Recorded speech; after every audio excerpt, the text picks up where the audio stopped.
Una pregunta, licenciada. Buenas tardes. Compañera, parece que no tiene audio la licenciada, solo va a platicar. Bueno. ¿No le has preguntado si va a haber exámenes? Fíjate que no se puede porque no escucha, pero dice que entre un rato se va a cambiar a otro dispositivo. Ah, eh, Solo escribiéndole, tal vez, ¿no? Sí, cabal. Bueno, entonces, así. Entonces, para los que acaban de ingresar, yo no puedo escucharlos a ustedes. Te voy a cambiar de dispositivo cuando ya termine de dar el tema para poderles contestar sus dudas, cualquier comentario. Así que si tienen dudas, vayan anotándolas y de último me hacen saber cuáles son sus dudas, que ahorita no voy a poder escucharlos, pero cuando cambie de dispositivo sí. Bueno, entonces cuando ustedes empezaron a ver el tema de teoría general del proceso, tuvieron que haber visto el tema de las partes procesales o sujetos procesales, ¿verdad? Eh, por ejemplo, en civil, en laboral, hay partes procesales, está el demandado, el actor y el demandado, ¿verdad? En penal es diferente, ¿verdad? Es distinto, porque aquí hay un ente acusador, que es el que tiene la persecución penal y la acción penal pública, el agraviado que actúa a través del querellante, como querellante adhesivo, y el imputado, ¿verdad? Que sin él no hay proceso. Entonces, el primer sujeto procesal que vamos a ver el día de hoy es el Ministerio Público. Bueno, como ya habíamos visto antes, ya habíamos hablado del Ministerio Público, ¿verdad, jóvenes? Solo el Ministerio Público, pues, es un ente que no solo está regulado en la ley orgánica del Ministerio Público del artículo 1, sino también en el artículo 251 de la Constitución, y pues lo vamos a encontrar en el Código Procesal Penal, ¿verdad? Entonces, el Ministerio Público es el sujeto procesal acusador que tiene la acción penal pública, ¿verdad? Entonces, él está encargado de perseguir penalmente cualquier proceso penal en contra de una persona y de investigar. Entonces, hasta llegar a una sentencia, ¿verdad? Entonces, el encargado de la acción penal en Guatemala, pues ya sabemos que es el Ministerio Público. Ahora les voy a compartir a ustedes un organigrama. Que lo tenía.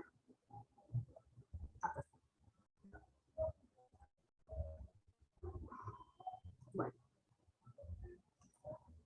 El Ministerio Público, pues es una entidad autónoma, como les había dicho anteriormente. Este organigrama que les estoy presentando acá es un organigrama que está en la página de información, de acceso a la información pública del Ministerio Público.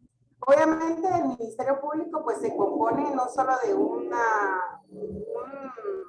solo de fiscalía, sino también tiene su área administrativa, pero a mí lo que me interesa en este momento es ver el área de las fiscalías, porque administrativas solo si ustedes se van a ir a trabajar al Ministerio Público, ¿verdad? Entonces ahí ustedes sí ya tienen que leer esos organigramas, ¿verdad? Entonces,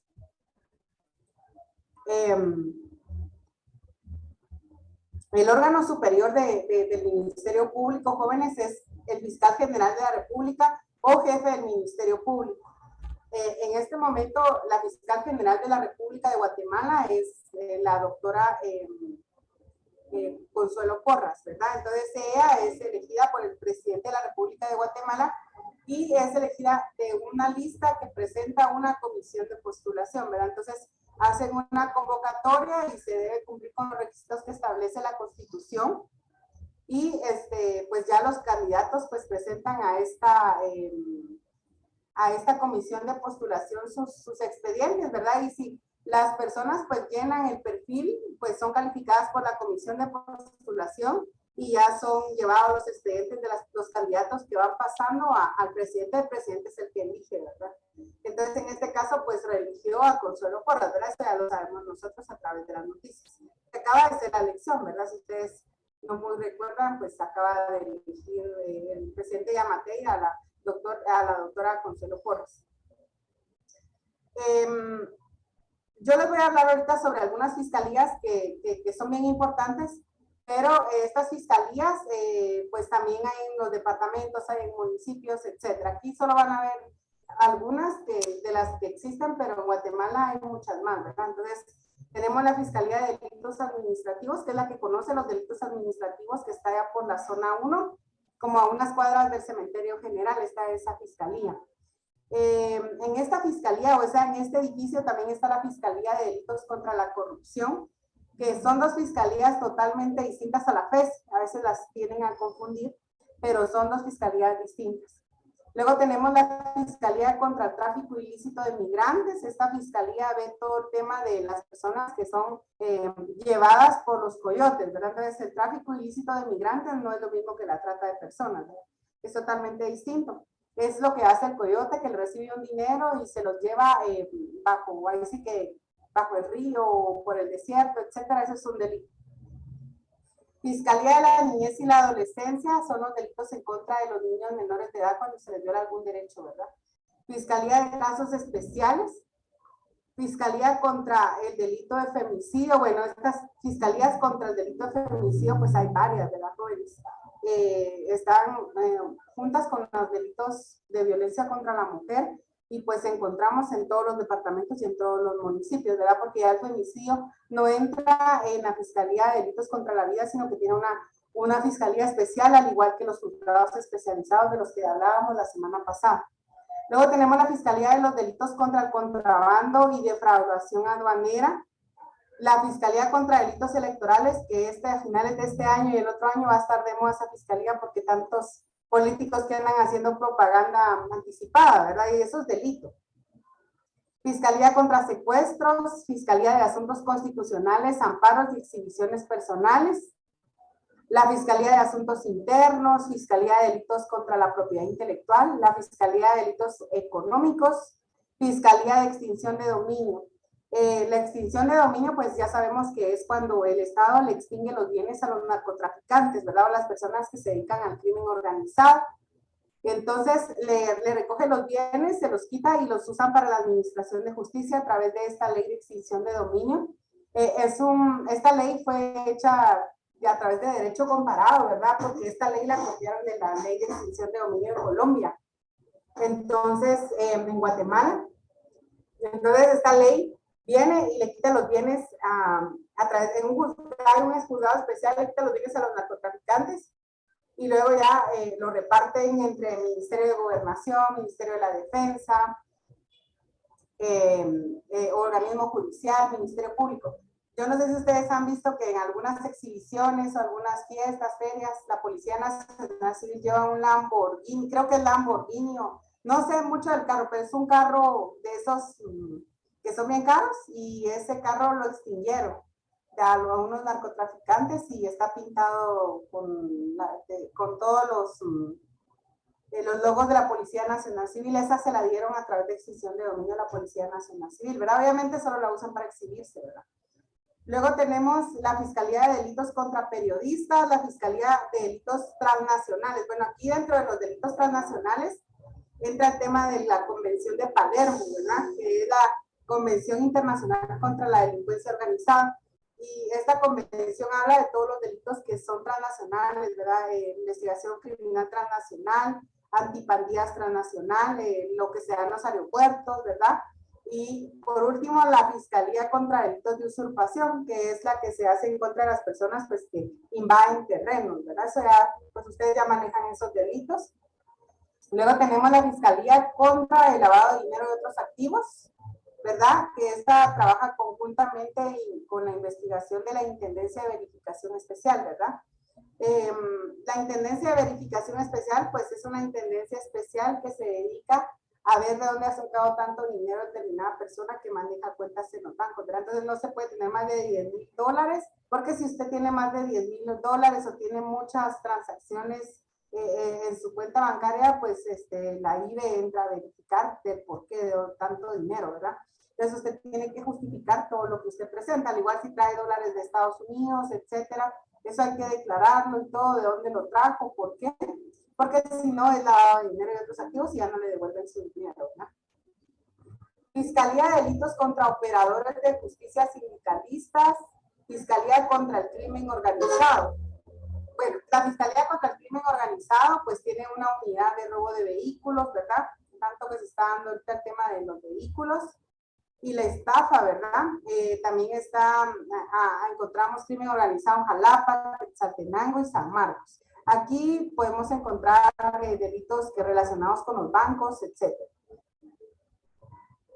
Luego tenemos la Fiscalía contra la Impunidad, que era de la que les estaba diciendo que no la confundiéramos con la Fiscalía contra la Corrupción, porque son dos cosas totalmente distintas. La Fiscalía Especial contra la Impunidad, FESI, que se vino a crear por la intervención internacional de la Comisión Internacional contra la Impunidad en Guatemala, que era la CICIG, es una fiscalía especial que está en Gerona y hay una sede en Quetzaltenango. Ahorita el jefe de la FESI es el licenciado Corruchichi. Esta fiscalía se encarga de que ciertos delitos administrativos o por algún funcionario público no queden impunes, ¿verdad? Entonces yo creo que esta fiscalía la conocemos hasta más de la cuenta porque es la que se encarga de llevar todos los delitos relacionados con la administración pública o con dinero del crimen organizado. Fiscalía de Ejecución, que es la que se encarga de ver todos los casos que le llevan al juez de ejecución cuando una persona ya cumplió la pena. La Fiscalía de Delitos de Narcoactividad, ¿verdad? Que esa encontramos una en Izabal, en Petén y Quetzaltenango. La Fiscalía contra Trata de Personas, ¿verdad? Que aquí tenemos la venta de personas y adopciones irregulares, la explotación sexual, la explotación laboral y otras modalidades de trata de personas, y los migrantes víctimas de posibles delitos y sus familias. Luego tenemos la unidad de pornografía infantil, ¿verdad? Si se dan cuenta ahorita, pues el Código Penal acaba por el decreto 11-2022 fue reformado, se crearon dos nuevos delitos. Entonces están relacionados con el tema de delitos cibernéticos, ¿verdad? En contra de menores de edad. Fiscalía contra la Corrupción. Aquí está el tema de la Contraloría General de Cuentas, ¿verdad? De todos los funcionarios públicos.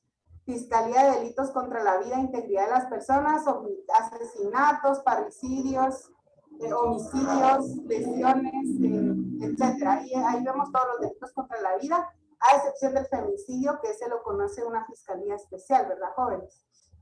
Luego tenemos la Fiscalía de Delitos contra el Patrimonio Cultural de la Nación, la Fiscalía de Derechos Humanos, la Fiscalía de Delitos contra el Ambiente, y luego tenemos aquí todas las fiscalías de la mujer, ¿verdad? Que era lo que les decía que hay un montón. Entonces, de violencia contra la mujer, Fiscalía de la Mujer, miren, en todos los departamentos que hay, y también en municipios.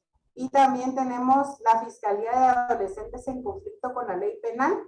Eso ya sabemos que son los adolescentes que han cometido un delito, un injusto penal, ¿verdad? Esta es la Fiscalía Especial que conoce esos delitos. La Unidad de Impugnaciones. El Ministerio Público es un sujeto procesal que cuando dictan sentencia y no están de acuerdo con la sentencia, no es la misma fiscalía que presenta el recurso de apelación o el recurso de apelación especial o la casación. Ellos tienen una fiscalía especial que se dedica a hacer las impugnaciones. Entonces, esta fiscalía está ya en la Cuarta Avenida de la Zona 1, frente al Archivo de Centroamérica.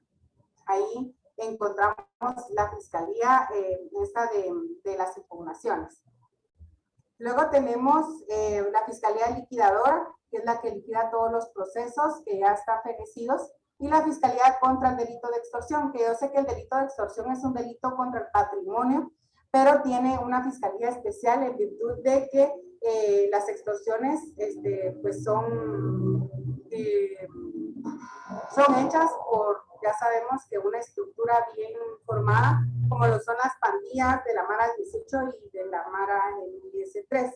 Entonces tienen que tener un control especial y existe su fiscalía especial aquí en Guatemala, ¿verdad? Contra los delitos de extorsión. Entonces cuidado con estar prestando las cuentas bancarias, ¿verdad? Bueno, entonces ya vimos al primer sujeto procesal, que es el Ministerio Público.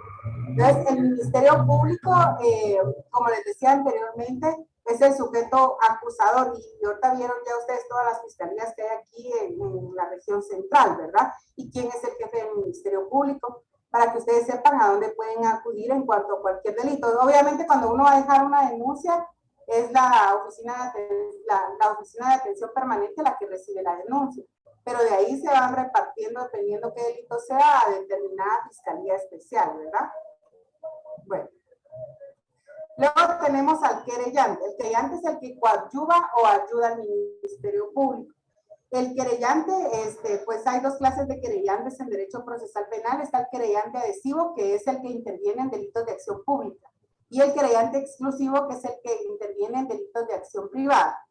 Especialmente hoy vamos a ver al querellante adhesivo, el exclusivo hasta que veamos el proceso especial para delitos de acción privada. El querellante adhesivo es la persona, o se podría decir que es la víctima o el agraviado o la persona que está debidamente afectada por un delito. Se constituye con su abogado, ¿verdad? El abogado querellante, y tiene que hacerlo en forma oral en la audiencia de primera declaración o en la audiencia intermedia. En el debate ya no se puede constituir, ya no tiene derecho. Entonces, el querellante puede ser el agraviado, puede ser familiares del agraviado, puede ser representantes legales del agraviado. Entonces el querellante va a ayudar a investigar al Ministerio Público. Por ejemplo, cuando es un delito contra la administración tributaria, ¿verdad? Contra la hacienda pública, la SAT es la que se interviene como querellante adhesivo. Por ejemplo, cuando hay un delito en contra de un menor de edad, Procuraduría General de la Nación también es querellante adhesivo. Y ahí van a ir viendo ustedes que hay varios querellantes adhesivos que se adhieren a un proceso para ayudar al Ministerio Público. Cualquier persona que haya sido víctima de un delito puede ser querellante adhesivo, pero tiene que constituirse en la audiencia. Si no se constituye, no tiene derecho ya no tiene derecho a constituirse en lo demás, ¿verdad? El Ministerio Público, pues, trabaja de oficio, ¿verdad, jóvenes? Ese es el segundo sujeto procesal. El tercer sujeto procesal, el imputado. Yo creo que sin el imputado no habría proceso penal, ¿verdad, jóvenes? El imputado, pues ya sabemos que es la persona que está perseguida por la ley porque ha cometido un hecho delictivo, ¿verdad? Y según el artículo 70, al imputado también se le denomina sindicado, imputado, procesado o acusado. A la persona que ha sido condenada, pues ya sabemos que ya tiene una sentencia, ¿verdad? Pero cuando ustedes escuchen imputado, procesado o acusado, es lo mismo, según el Código Procesal Penal. A él es al que desde que empezamos a estudiar Derecho Procesal Penal o Derecho Penal, a él es al que el Derecho Penal es para él, así. A él es al que le tenemos que garantizar todos los principios constitucionales, internacionales, procesales, todas las garantías y sus derechos desde el primer momento en que es detenido o que es aprendido. Entonces, el imputado es ahí sí que la persona, la médula del proceso penal, porque sin imputado no hay proceso penal, ¿verdad? Entonces, ya sabemos que desde el punto de vista de la criminología, el imputado es la persona antisocial que ha cometido un delito, ya sea por dolo, por culpa o por preterintencionalidad, ¿verdad? Entonces, él es el tercer sujeto procesal, que lo vamos a ver específicamente, sus derechos ya bien aplicados cuando empecemos a ver la otra semana la primera declaración. El Ministerio Público, bueno, también tiene otros sujetos auxiliares, trabaja con la Policía Nacional Civil y con el Instituto Nacional de Ciencias Forenses, que es el INACIF. La Policía Nacional Civil, pues, coadyuva la investigación con el Ministerio Público, investiga hechos punibles, perseguibles de oficio, impide que estos sean llevados a consecuencias ulteriores, individualiza los indicados, reúne los elementos de investigación útiles para dar base a la acusación o determinar el sobreseguimiento, ejerce las demás funciones que le asigna este código. Y el INACIF, pues es el ente que extiende todos los dictámenes periciales, ¿verdad? Por ejemplo, en delitos sexuales, pues hay sexología criminal, los delitos contra la vida, la tanatología forense, por ejemplo, delitos de violencia, están los médicos legistas, los delitos de violación, está la documentoscopía, ¿cómo es? Ay, se me fue la palabra, de las huellas digitales, se me olvidó todo, es dactiloscopía, balística, etcétera, ¿verdad? Entonces ellos son los que extienden todos estos dictámenes periciales y son pruebas reídas para el Ministerio Público, ¿verdad? Entonces, el INASIF es otro auxiliar del Ministerio Público, al igual que la Policía Nacional Civil. Luego tenemos a una persona que también interviene en el proceso penal, que es el tercero civilmente demandado. ¿Quién es esta persona? Es la persona que penalmente no es responsable, pero civilmente sí. Imaginémonos, le voy a poner un ejemplo. Los choferes de transporte pesado.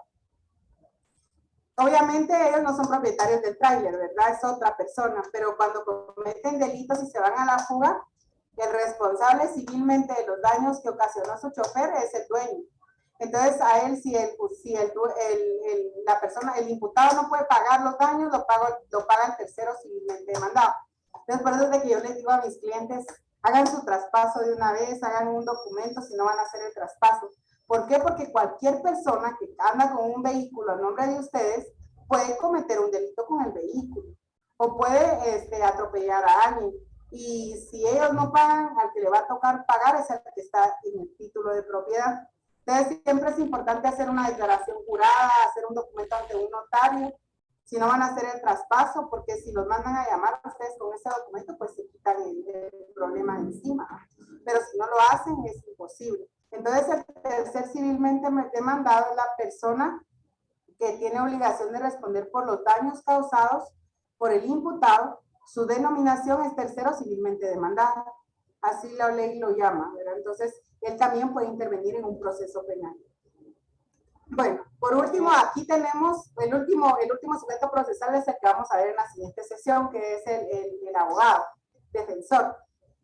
Por último, tenemos a los consultores técnicos. Los consultores técnicos van a ser como los peritos, ¿verdad? O sea, son profesionales que saben sobre alguna ciencia, algún arte o alguna técnica que se le puede proponer por parte de la defensa al Ministerio Público o a un tribunal para que pueda refutar lo que el perito presentó en el proceso.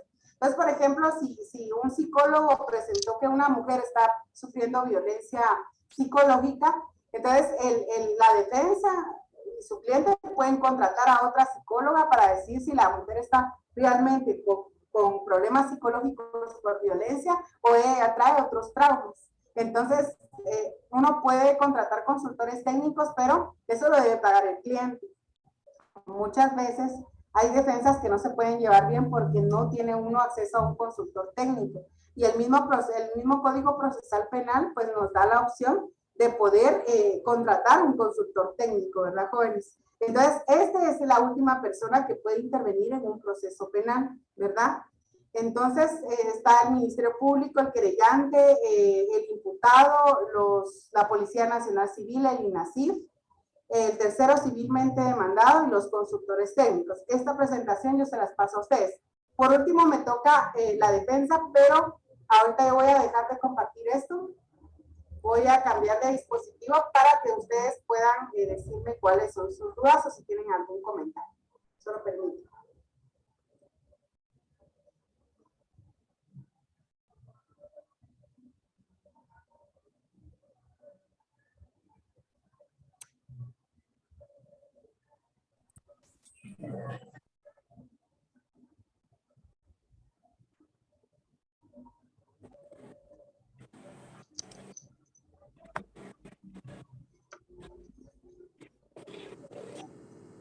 Bueno, ahora sí los escucho.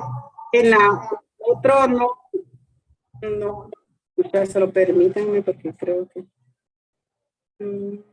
vamos a ver. Sí, ahí estamos.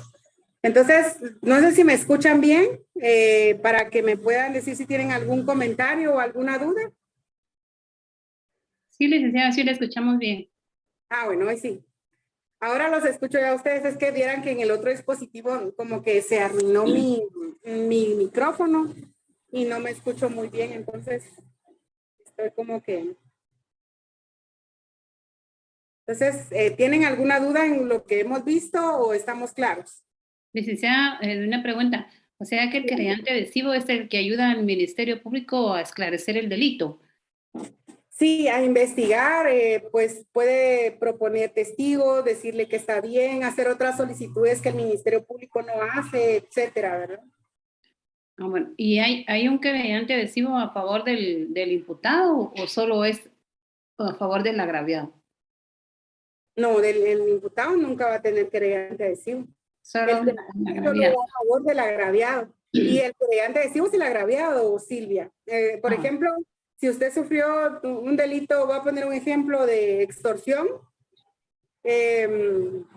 usted es la querellante adhesiva, pero usted lleva un abogado que la va a asesorar como querellante adhesiva, ¿ya?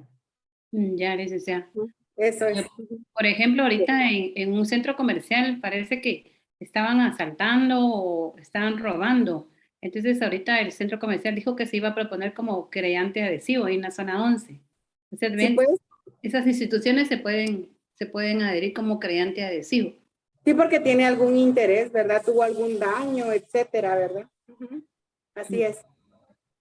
Gracias, licenciada. Por ejemplo, en los delitos contra, imagínense una persona que defrauda al Estado con impuestos, la SAT es la que interviene como querellante adhesivo, ¿verdad? Cuando hay menores de edad, es la Procuraduría General de la Nación la que interviene como querellante adhesiva, etcétera. Hay varias personas que pueden constituirse como querellantes adhesivos. ¿Alguien más, jóvenes?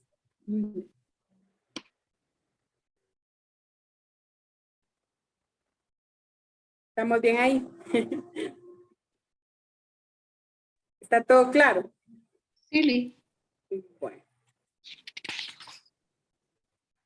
Bueno, entonces, como acá ya me mandó el tiempo, entonces vamos a terminar ahorita esta sesión y vamos a entrar de una vez a la siguiente para poder iniciar a ver el tema de la defensa técnica. Por favor, vuelvan a ingresar. Bueno, y no sé si todavía faltan algunos para que se puedan conectar.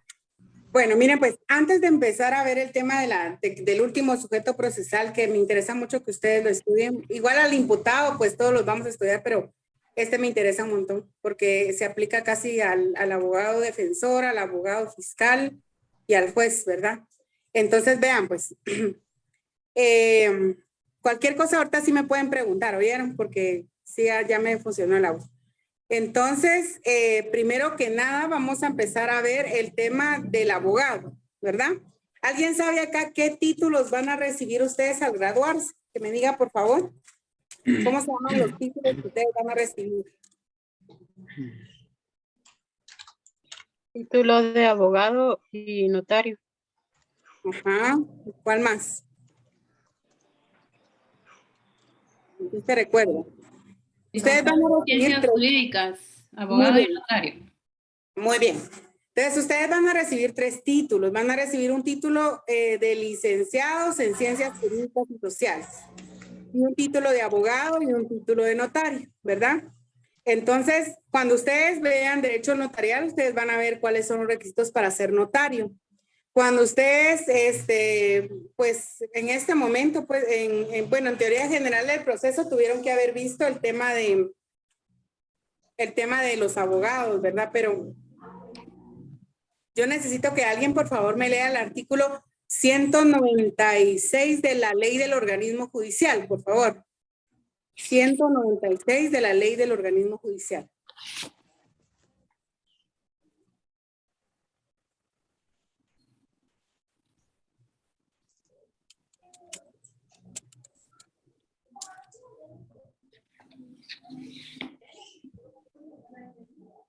¿Ya lo tienen a mano? Bien. Por 196, calidad de abogado. Muy bien. Para ejercer la profesión de abogado se requiere el título correspondiente, ser colegiado activo, estar inscrito en el registro de abogados que se lleva en la Corte Suprema de Justicia, estar en el goce de derechos ciudadanos y no tener vigente ninguna clase de suspensión. Ninguna autoridad judicial, administrativa o de otra índole puede limitar el ejercicio de la profesión de abogado, salvo que esté fundada en la ley. Muy bien, muchas gracias. Entonces, ahí en el artículo 196 de la Ley del Organismo Judicial, encontramos los requisitos para ser abogado. Entonces, estas cosas ustedes las tienen que saber antes de poder empezar a ver la defensa técnica. Entonces, para poder ser abogado, primero ustedes tienen que graduarse de abogados y notarios, ¿verdad? Entonces tienen que obtener sus títulos, terminar de cerrar la carrera, hacerse sus exámenes técnicos profesionales, luego tienen que colegiarse, etcétera, ¿verdad? Entonces, ya ustedes tienen su título de abogado, entonces ustedes ya tienen que ir al Colegio de Abogados y Notarios que está allá en la zona 15 para que los inscriban como colegiados activos. Tienen que pagar una cantidad trimestral y ahí les van a extender un carnet, que con ese carnet ustedes se van a identificar en los tribunales de justicia para poder llevar sus casos. Pero también tienen que estar registrados en la Corte Suprema de Justicia, ¿verdad? Entonces, en la Corte Suprema de Justicia tienen un registro de abogados en donde uno deja su huella y su sello registrado, y tienen que estar en el goce de sus derechos ciudadanos y no tener vigente ninguna suspensión. ¿Qué quiere decir esto? Que ustedes no tienen que tener antecedentes penales ni policíacos. Si los tienen, hay que limpiarlos, porque si no, no se van a poder graduar. Entonces, eso es muy importante. Ser abogado, jóvenes, es una alta investidura, así lo dice la ley. Entonces, hay muchas personas que, pues, han manchado nuestra profesión, ¿verdad? Haciendo muchas cosas que, pues, que no deben, ¿verdad? Y el problema es que como nosotros tenemos libertad en hacer ciertas determinadas situaciones legales, a veces, pues, yo les digo a mis alumnos, nosotros tenemos un pie afuera libertad y un pie en la cárcel, ¿verdad? Entonces tenemos que ser muy cuidadosos antes de llevar la defensa de alguna persona, antes de pensar determinada situación como notarios o qué sé yo, ¿verdad? Entonces, ¿cómo van a actuar los abogados? En el artículo 197 de la ley del organismo judicial dice: las demandas, peticiones y memoriales que se presenten a los tribunales de justicia deberán ser respaldados con la firma y sello de abogado colegiado, y sin ese requisito no se dará curso a ninguna gestión. El abogado es responsable del fondo o de la forma de los escritos que autorice con su firma. No es necesaria la intervención de un abogado en los asuntos verbales de que conozcan los juzgados menores en las gestiones del Ministerio Público cuando el cargo no esté servido por profesional y en los demás casos previstos en otras leyes. Entonces, todo lo que nosotros hagamos cuando ustedes ya se gradúen y sean abogados, lo tienen que hacer con su firma y sello, ¿verdad, jóvenes? Todo lo tienen que hacer bien. Porque si ustedes no lo hacen bien, tienen responsabilidades. Nosotros los abogados, desde que nos graduamos, tenemos derechos. En el artículo 198 están regulados los derechos y de qué forma nos pueden tratar en un órgano jurisdiccional. ¿Alguien, por favor, que me lea el 198, jóvenes, por favor? 198. Los tribunales y jueces dejarán a los abogados en la justa libertad que deben tener para sostener por escrito y de palabra los derechos de sus clientes. Los abogados deben proceder con arreglo a las leyes y con el respeto debido a los tribunales y autoridades. Serán citados por estas con el decoro correspondiente y no se les interrumpirá ni desconcentrará cuando hablen en estrados, ni se coartará directa ni indirecta el libre desempeño de su alta investidura. E igual trato deberán darle las autoridades, funcionarios y empleados de la administración pública de cualquier jerarquía. Los tribunales darán a los abogados el trato respetuoso inherente a su investidura. Muy bien. Entonces, ahí habla sobre los derechos que tienen los abogados, ¿verdad? Pero los abogados también tienen impedimentos para poder realizar determinados actos, ¿verdad? En el 199 de la ley del organismo judicial están los impedimentos. Dice, no podrá actuar como abogados los incapacitados, ¿verdad? O sea, personas que adolecen de alguna enfermedad mental o personas que no tienen, que son toxicómanos o ebrios habituales, ¿verdad? Ellos no pueden actuar como abogados. Quienes tengan auto de prisión o condena pendiente por tiempo fijado en la sentencia respectiva. O sea, si está condenado, jóvenes, no puede hasta que resuelva su situación. Quienes no puedan ser mandatarios judiciales, salvo el caso de quien actúe en caso propio de su cónyuge, de su conviviente, cuya unión de hecho estuviera inscrita en el registro civil respectivo de sus hijos menores de edad. Quienes hubieran sido declarados inhábiles de conformidad con la ley, los funcionarios y empleados de los organismos ejecutivo y legislativo, con excepción de los que ejercen docencia o desempeñen cualquier cargo que no sea de tiempo completo. Los diputados al Congreso de la República no están comprendidos en esta prohibición. Los funcionarios y empleados públicos que laboren a tiempo completo, que han sido nombrados precisamente para actuar como abogados, solo podrán hacerlo para la dependencia en la que presten sus servicios. Entonces, esos son los impedimentos para el abogado, ¿verdad? O sea, ustedes se pueden graduar, pero si tienen un impedimento de eso, no pueden ejercer. Luego tenemos obligaciones. Obviamente, si una persona tiene derechos, también tiene obligaciones, ¿verdad, jóvenes? Las obligaciones que tienen los abogados no solo están reguladas en la ley del organismo judicial, están regulados en el Código de Ética Profesional. ¿Alguien acá ha leído ese código, jóvenes? Les pregunto. ¿O ha escuchado sobre ese código? Sí, licenciada, lo vimos. Ah, ¿ya lo vieron? Sí. Bueno, entonces, si ya lo vieron, ustedes ya saben cuáles son los postulados para ser abogado, que debe tener un abogado, ¿verdad? El Código de Ética Profesional es un código que fue hecho por el Colegio de Abogados y Notarios, en donde están todas las reglas éticas, o sea, ahí está toda la deontología jurídica, todos los valores, todas las características que debe tener un abogado y un notario. Entonces, y habla sobre abogados fiscales, abogados jueces, abogados defensores, notarios. Ese código habla sobre cómo puede ejercer un abogado, ¿verdad? Entonces, si un abogado pues incumple con alguna norma de ética profesional, puede ser sancionado por el Tribunal de Honor del Colegio de Abogados y puede ser hasta suspendido por un año del ejercicio de la profesión. Entonces hay que tener mucho cuidado cómo ejercemos nuestra profesión. En el artículo 200 están las obligaciones. Dice, guardar lealtad procesal a las partes y al tribunal, comportarse en su conducta pública y profesional con decencia, honorabilidad y decoro. Su vida privada debe ser compatible con tales calificaciones. Entonces, obviamente uno tiene que ser serio en su trabajo, ¿verdad? Alegar por escrito o de palabras sin faltar a la verdad de los hechos ni contra las disposiciones legales. Defender gratuitamente a los declarados pobres y a los procesados que no nombren defensor. Los jueces cuidarán de distribuir equitativamente entre los abogados de su jurisdicción la defensa de los pobres y tienen facultad para imponer a aquellos multas de 5 a 25 quetzales cuando sin justa causa no cumpla su deber. Miren, bueno, por lo menos yo que salí de la universidad pública, pues yo estoy obligada a defender a las personas que no tienen recursos, ¿verdad, jóvenes? Pero miren que esto de la defensa, pues ya está cubierto porque está el Instituto de la Defensa Pública Penal y pues hay otras instituciones que ayudan a personas de escasos recursos, ¿verdad?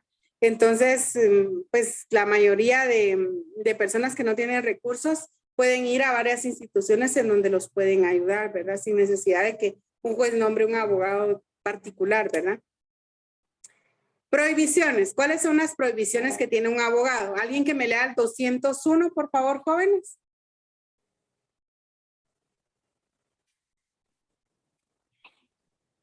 Prohibiciones. Es prohibido a los abogados: A. Actuar en los juicios en que el juez tuviera que excusarse o pudiera ser recusado a causa de la intervención del profesional. B. Invocar leyes supuestas o truncadas. C. Revelar el secreto de su cliente. D. Abandonar sin justa causa los asuntos que hubiere comenzado a defender. E. Interrumpir el discurso o declaración de la parte contraria o de su abogado. F. Exigir a su cliente honorarios mayores que los concertados o los que fijan los aranceles. G. Defender a una parte después de haber principiado la defensa de la otra en el mismo asunto. H. Suprimido. Y faltar al cumplimiento de las demás obligaciones que prescriben las leyes y reglamentos. Los tribunales están obligados a proceder conforme a esta ley en los casos de infracción de este artículo. Muy bien. Entonces, ahí están las prohibiciones que tiene un abogado, ¿verdad? Entonces, no puede abandonar la defensa. En nuestro caso de derecho procesal penal no podemos abandonar la defensa, ¿verdad, Juan? Aunque no nos hayan pagado. Así. Si no le pagaron y usted no llega a la audiencia y usted está como el abogado defensor, aténgase a las consecuencias. Certifican al colegio de abogados y lo sancionan a uno. Entonces, aunque no nos, si nosotros, el tema de tomar un proceso penal, jóvenes, es una gran responsabilidad. Entonces, hay que ver bien la situación, hay que prever, hay que llevarse bien con el cliente, etcétera. Hay que ser fiel, hay que ser un abogado fiel para que todo salga bien, ¿verdad? Bueno. Responsabilidad, dice el 202. Los abogados son responsables de los daños y perjuicios que sufran sus clientes por su ignorancia, culpa, dolo, descuido, negligencia o mala fe comprobados. Entonces, miren, yo les voy a decir algo. Yo siempre les digo a mis alumnos que tienen que leer un montón, ¿verdad? Tienen que leer, tienen que hacer sus tareas, tienen que examinarse a conciencia. ¿Por qué? Porque cuando ustedes sean profesionales, ustedes no pueden ser ignorantes de la ley. Ustedes tienen que saber, y aunque no se sepan de memoria las leyes, tienen que estudiar y hacer el esfuerzo de saber por lo menos en dónde están las cosas. ¿Por qué? Porque por una negligencia, ustedes pueden perjudicar a su cliente. Ahora, si es dolo o mala fe, pues eso ya es porque es una persona, usted es un delincuente, ¿verdad? Pero cuando es por negligencia o ignorancia, yo creo que es porque a veces nos descuidamos y no estudiamos y no le tomamos la debida importancia al tema de la carrera, ¿verdad? Decimos, bueno, estoy pagando, me tienen que pasar, así fácil, tengo que ganar. No, jóvenes, no es así. Una nota no refleja la clase de profesionales que vamos a hacer. Yo soy de la opinión que tenemos que esforzarnos y tenemos que aprender lo más que podamos, ¿sí? Porque entonces así va a ser nuestro desempeño como profesionales cuando nos graduemos, ¿verdad? Pero si no lo hacemos, entonces más bien vamos a perjudicar a nuestro cliente, ¿verdad? Bueno, luego dice sanciones, 203, por la interposición de recursos frívolos o impertinentes que evidentemente tiendan a entorpecer los procedimientos y por la presentación de escritos injuriosos o con evidente malicia será sancionado el abogado las 2 primeras veces con multa de 200 a 1000 quetzales y la tercera con separación de la dirección y procuración del asunto, sin perjuicio de otras sanciones que le pudiera imponer el Colegio de Abogados y Notarios, en aras de la adecuada disciplina y prestigio del gremio. Contra la resolución que decreta multas o la separación cabe el recurso de apelación, pero si se tratara de tribunales colegiados solo cabe la reposición, garantizando en todo caso al presunto responsable el derecho de defensa y el debido proceso. Tal recurso no interrumpirá el curso del asunto en trámite. Esta cuestión será tramitada en incidente y en cuerda separada. Hay muchos abogados que presentan memoriales frívolos o para que solo retardan los procesos, ¿verdad, jóvenes? Yo tuve un caso hace, ¿cuánto? Ahorita para principios de este mes, no, finales del mes pasado fue. Tenía una audiencia de un juicio ordinario de filiación y paternidad. Es un caso de familia, no es procesal penal, pero sí recuerdo que se le notificó al demandado legalmente y el abogado presentó, su abogado, no sé si era de él o de la persona que presentó el memorial, en donde se opusieron a la notificación. Y pusieron ahí de que él no vivía ahí, que todo lo que se decía ahí era mentira. Pero miren, una persona que, yo pienso que cuando una persona se quiere defender, lo hace con medios de prueba, ¿verdad? En un juicio, no con solo aseveraciones frívolas, como lo hizo este abogado. Evidentemente, pues se lo iban a declarar sin lugar, ¿verdad? Y cabal el día de ayer me notificaron el auto y se lo declararon sin lugar. Entonces yo presenté una oposición a esa devolución de cédula y pues el juez sí dictó la sentencia como era. Y así me ha pasado en muchos casos. Tuve a un cliente que estuvo 5 años en prisión preventiva y era el menos responsable del delito. Tenía ahí sí que un grado de responsabilidad, porque él era el chofer que llevaba a la persona de un lado a otro que cometía el delito, ¿verdad? Pero ella tenía mucho dinero y ella sí salió bajo una medida sustitutiva y él se quedó en prisión preventiva 5 años, imagínense. Y el delito, la pena del delito era por 5 años y ya se iba a pasar a 6 años y él no salía de prisión preventiva. ¿Y por qué no salía? Porque los abogados de estas personas que cometieron el delito presentaban recursos sobre recursos y recursos sobre recursos. Y esos recursos solo atrasaban el proceso hasta que se llegó a un convenio con la CICIG. En ese tiempo todavía estaba la CICIG, recuerdo, de colaborador eficaz, y él declaró en contra de estas personas y lo dejaron libre, ¿verdad? Obviamente bajo protección de testigos, ¿verdad, jóvenes? Pero hay abogados que hacen eso, que presentan recursos para retardar un proceso. Eso no es defensa, jóvenes. O sea, la defensa se tiene que presentar profesionalmente, con medios de prueba, con argumentaciones legales, no con recursos que solo para ganar tiempo, ¿verdad? No. Pero bueno, hay muchos abogados que son así. Entonces, hay sanciones para estos abogados. Por ejemplo, un abogado que presenta un amparo a la Corte de Constitucionalidad y es improcedente, 1,000 quetzales de multas. Y les bloquean un montón de cosas. Entonces, tenemos que tener cuidado con lo que firmamos y con lo que hacemos. Todas las inhabilitaciones que pueda tener la Corte Suprema, un abogado, pues se hace a través de la Corte Suprema de Justicia y se publica en el Diario Oficial. Entonces hay que tener cuidado, ¿verdad? Porque al final el abogado pues tiene una gran responsabilidad. Entonces yo antes de iniciar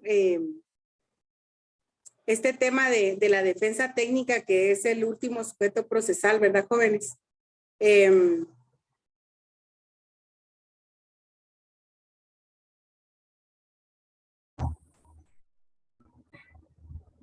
Yo sí quería explicarles a ustedes el tema de la importancia que es tener el título de abogado. O sea, no es solo qué emoción, voy a ser abogado. Pues sí, es una emoción. La carrera es para mí la carrera más bonita que hay en todo el mundo. Yo aprecio mucho mi carrera y me gusta mucho mi carrera. Y también me gusta la docencia, ¿verdad? Pero tenemos una gran responsabilidad y yo creo que esa responsabilidad, jóvenes, nosotros la vamos a poder esquivar todas estas cosas que nos pueden suceder en el camino ya como profesionales estudiando. Pero si ustedes no estudian, obviamente les van a pasar cosas, ¿verdad? Otra cosa es que el Código de Ética Profesional habla sobre valores, sobre principios, sobre postulados. Pero miren, la honorabilidad no la aprendemos aquí en la carrera, ni porque yo les dé un curso entero de ética profesional. Esa ustedes la traen desde su casa. Yo así lo veo. Entonces, de ustedes depende cómo van a ser cuando ya sean abogados. Si van a ser abogados mafiosos, abogados que les quitan los bienes a las personas, o abogados que son infieles a su cliente, etc. Esta semana hubo un abogado que dijo en una audiencia públicamente que los abogados teníamos mala fama porque defendíamos delincuentes. ¿Cómo se le ocurre decir eso? Eso es nuestro trabajo y es digno.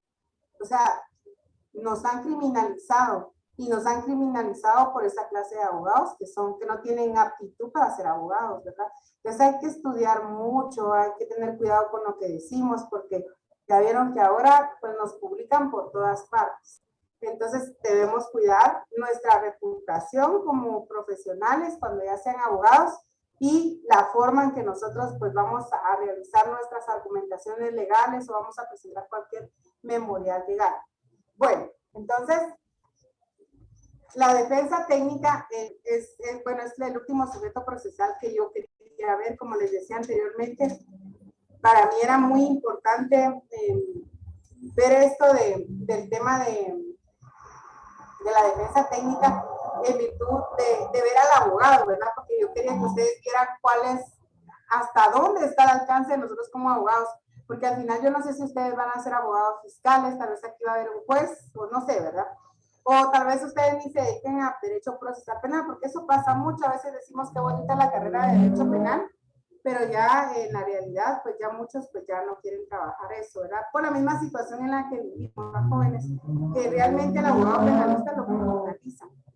Entonces, La defensa técnica la encontramos regulada en el artículo 92 del Código Procesal Penal. Artículo 92 dice, derecho a elegir defensor. El sindicado tiene derecho a elegir un abogado defensor de su confianza. Si no lo hiciere el tribunal, lo designará de oficio. Bueno, ¿qué quiere decir eso? Que tenemos una clasificación de defensa. Dependiendo quién lo designa, puede ser de confianza o puede ser de la defensa pública penal. Y según quién lo realiza, puede ser la defensa técnica o la defensa material. Entonces, bueno, dependiendo quién designa la defensa, ¿verdad, jóvenes? Entonces, el día de hoy, pues a mí me sindican por el delito de lavado de dinero, es un ejemplo. Entonces, yo voy a contratar a un abogado que es penalista, que se dedica a eso. Obviamente, sus honorarios van a ser altamente elevados. Yo tengo que tener el dinero para poder pagarlo, ¿verdad? Entonces, él me va a defender, yo pago a mi abogado defensor. Ese es el abogado de confianza. Pero resulta que el día de hoy a mí me están sindicando por el delito de extorsión porque yo presté mi cuenta de buena fe y no tengo dinero. No tengo dinero para pagar un abogado. No tengo abogado. Entonces, de oficio, el juzgado me asigna un abogado del Instituto de la Defensa Pública Penal. Entonces, el Instituto de la Defensa Pública Penal es una entidad que se dedica a prestarle defensa a las personas que no tienen dinero para pagar un abogado de confianza, ¿verdad? Miren, yo conozco al director de la Defensa Pública Penal, es el doctor Ildefonso, fue mi profesor de medios de prueba en la maestría. Es una persona muy inteligente y según todo lo que él nos enseñaba, yo recuerdo que el Instituto de la Defensa Pública Penal tiene una unidad de capacitación para sus defensores mejor que la que tiene el Ministerio Público. El problema es, jóvenes, que no hay como un orden con ellos. Por ejemplo, a veces dicen, si le tocó la defensa pública, el pobre se va a ir preso. No es eso. Miren, yo conozco abogados de la defensa que son una eminencia de abogados, de verdad que saben un montón. El problema es que ellos no hay un orden. Por ejemplo, no es la misma persona que lleva el proceso, no es el mismo abogado. Ponen a abogados de turno y pues ahí sí que al que le caiga el proceso ese lo tiene que llevar, lo conozca o no lo conozca. Entonces, eso hace de que no se lleve una defensa buena por parte de la Defensa Pública Penal. Pero no es que ellos no sepan, no. Yo, como les digo, yo conozco abogados de la Defensa Pública Penal que sí, mis respetos, de verdad, yo quisiera trabajar ahí algún día, más que en el Ministerio Público, porque ahí de verdad de que las capacitaciones que le dan a uno son muy buenas. Les voy a pasar unas revistas que tengo de ahí. Y pues el Instituto de la Defensa Pública Penal pues es una entidad del Estado en donde pues el juez le asigna a uno un abogado de la defensa de oficio y él nos va a defender, ¿verdad? El que se encuentre, ¿verdad? Bueno, aparte está la defensa material y la defensa técnica, ¿verdad? Obviamente la defensa técnica la va a hacer un abogado, ¿verdad? Un abogado, cualquier abogado hace una defensa técnica, que sepa de derecho penal. La defensa material es la que se hace el imputado a sí mismo, ¿ya? Entonces, yo me voy a defender, dice el imputado, ¿verdad? Esa es la defensa material, él se defiende. Pero siempre tiene derecho a una defensa técnica, es un derecho humano internacional, ¿verdad? El derecho de defensa, que tenga un defensor desde la primera actuación procesal que la persona tiene, desde ahí está obligado el Estado a asignarle un abogado para que el abogado lo defienda, ¿verdad? Bueno, entonces la otra semana vamos a ver el tema, porque no tenemos examen la otra semana, yo creo que hasta dentro de 15 días tenemos examen, el 27, creo yo.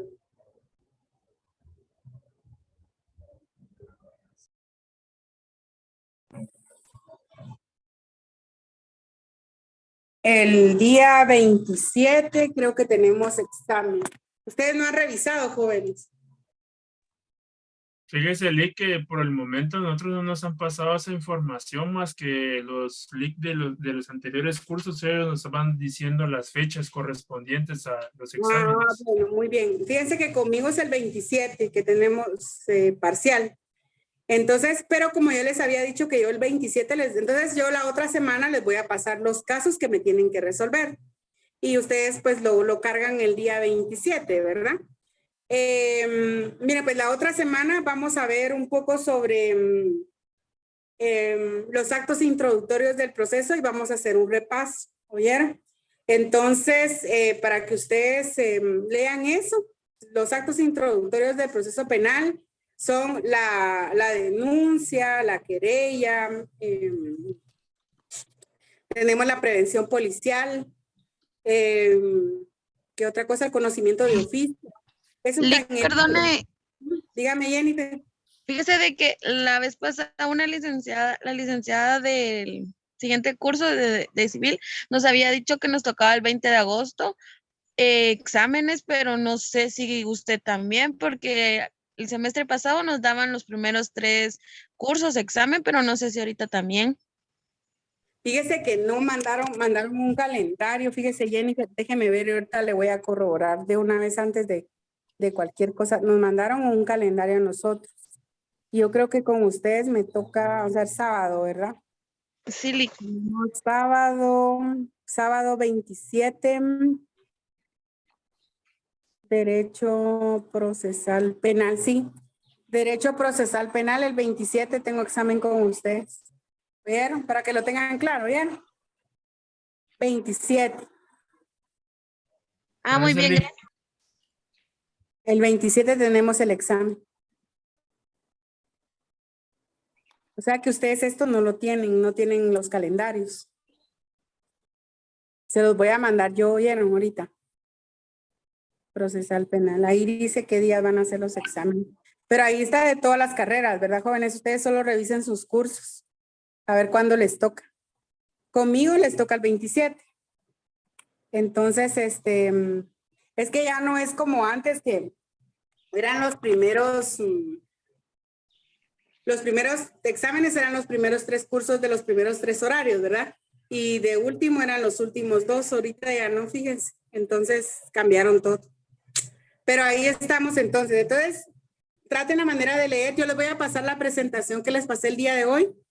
Y ustedes lean su libro, lean sus presentaciones y de acuerdo a eso, pues yo les voy a pasar los casos la otra semana para que ustedes los puedan trabajar en el transcurso de la semana y así ya solo me los entregan el próximo sábado, ¿verdad? Que no nos vamos a conectar. Solo, yo digo que solo me hacen favor que a las 4 todos me pongan su nombre de que sí presentaron el examen, ¿verdad? Porque si uno no me lo presentó, es porque no asistió, ¿verdad? No lo recibo otro día, tienen que hacérselo extraordinario.